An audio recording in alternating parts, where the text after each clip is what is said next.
আরে দাদা 100 টাকা এনেছি মধ্যমগ্রামের বুকে, কি খাবে বলো? কি কি খেতে চাও বলো? আর চিকেন বিরিয়ানি কি হবে আরে মধ্যমগ্রামে? এটা জাদুই জায়গা আছে, বিরিয়ানি হবে, সঙ্গে একটা চাপ রেডি আছে, একটা জলের বোতল আছে। এ কি ভিডিও করছো বলে মিথ্যা কথা বলে দিচ্ছ মিথ্যে নাকি? কেন? যত লোক আসবে সবাইকে একে জিজ্ঞেস করে নেবে। এ কি নাহলে কথা? পয়সা ফেরত আছে যদি এটা আমার মিথ্যে কথা হয়। এটা মধ্যমগ্রামের বুকে কেউ বিশ্বাস করবে একদম, নাকি? কেউ এই করবে না। দর্শকরা বিশ্বাস করবে না, আমি তো কারোর দরকার নেই, দর্শকদেরকে একবার এখানে আসতে হবে। কি কি দিচ্ছ?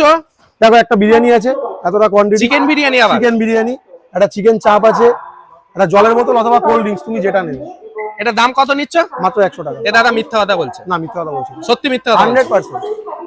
এ এত বড় একটা চিকেনের পিসের সঙ্গে স্যালাড সঙ্গে এত সুন্দর চিকেন চাপ, একদম।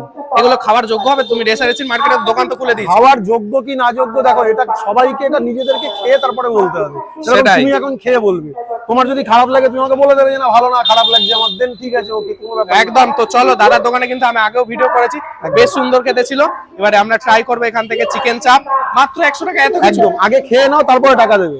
একদম, খারাপ লাগলে একদম। টাকা নেবো না। এ দাদা থেকে রিটার্ন নিলাম, খারাপ লাগলে কিন্তু টাকা দেবো না। একদম দাদা দেবো না কিন্তু টাকা। একদম 100%। চলো একদম একদম, চলো।